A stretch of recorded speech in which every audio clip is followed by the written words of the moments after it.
ದಾವಣಗೆರೆ ಜಿಲ್ಲೆ ಜಗಳೂರು ತಾಲೂಕಿಗೆ ಭಾರತೀಯ ಜನತಾ ಪಾರ್ಟಿ ವತಿಯಿಂದ ಮಾಜಿ ಶಾಸಕರಾದ ಎಚ್.ಪಿ. ರಾಜೇಶ್ ಹಾಗೂ ಎಸ್.ವಿ. ರಾಜೇಂದ್ರರವರ ಸಹಭಾಗಿತ್ವದಲ್ಲಿ ಕರ್ನಾಟಕ ಸರ್ಕಾರದ ವಿರೋಧ ಪಕ್ಷದ ನಾಯಕರಾದ ಆರ್ ಅಶೋಕ್ ರವರು ಮತ್ತು ಮಾಜಿ ಸಚಿವರಾದ ಭೈರತಿ ಬಸವರಾಜ್ ಹಾಗೂ ಮಾಜಿ ಕೇಂದ್ರ ಸಚಿವರಾದ ಸಿದ್ದೇಶ್ವರ್ ಅವರ ಪುತ್ರ ಅನಿತ್ ಕುಮಾರ್ ಸಿದ್ದೇಶ್ವರ್ ಅವರ ತಂಡ ಜಗಳೂರು ತಾಲೂಕಿನ ವಿವಿಧ ಗ್ರಾಮಗಳ ಜಮೀನುಗಳಿಗೆ ಭೇಟಿ ನೀಡಿ ಬರ ಅಧ್ಯಯನ ನಡೆಸಿದರು.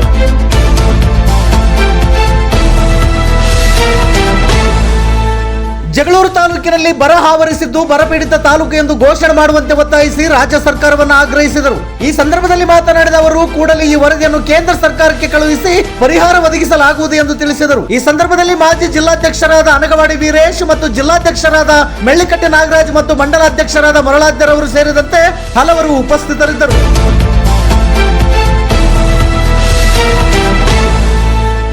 ನಿತ್ಯ ನಿರಂತರ ಸುದ್ದಿಗಾಗಿ ಗರುಡ ನ್ಯೂಸ್ ವೀಕ್ಷಿಸಿ. ಸುದ್ದಿ ನಿಮ್ಮದು, ಸದ್ದು ನಮ್ಮದು. ಜಗಳೂರು ತಾಲೂಕು ವರದಿಗಾರರು ಮಂಜುನಾಥ್ ಮಾಳೆಹಳ್ಳಿ. ಇದು ಗರುಡ ನ್ಯೂಸ್ ಕರ್ನಾಟಕ. ನಾನು ಮಲ್ಲೇಶ್ ಕಮತೂರು.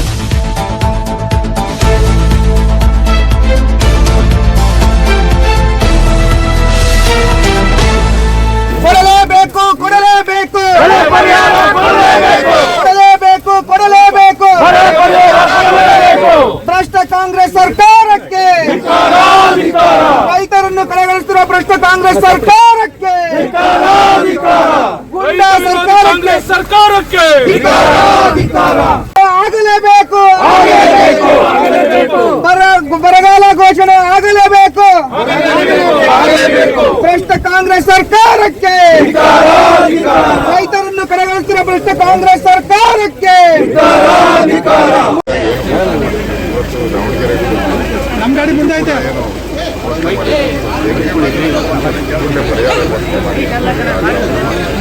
ಈಗ ದಾವಣಗೆರೆ ಜಿಲ್ಲೆ ಮೆಕ್ಕೆಜೋಳ ಇರ್ಬೋದು, ಸಾಕಷ್ಟು ಅಂದರೆ ಬೆಳೆ ಕೈಗೊಟ್ಟಿರುತ್ತದೆ ಬಾರಿಗೆ.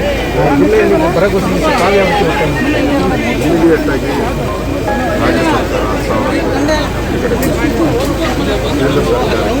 ವರದಿ ಕೊಟ್ಟಿಲ್ಲ. ಇನ್ನೂ ಜಿಲ್ಲಾಧಿಕಾರಿಗಳಿಗೆ ವರದಿನ ಇನ್ನು ಅವರು ರಾಜ್ಯ ಸರ್ಕಾರ ಕೇಂದ್ರ ಕೂಡ ಟೈಮ್ ಆಗಬೇಕು. ಅದಕ್ಕೆ ಫಸ್ಟ್ ಹಣ ಬಿಡುಗಡೆ ಮಾಡಿ ಕೇಂದ್ರ ಸರ್ಕಾರ ಕೊಟ್ಟಿರೋ SBR ಹಣ ಇನ್ನು ಖಜಾನೆಯಲ್ಲಿ ಇದೆ, ಬಿಡುಗಡೆ ಮಾಡಿ ಅನ್ನೋ ಆಗ್ರಹವನ್ನು ಮಾಡ್ತಾರೆ.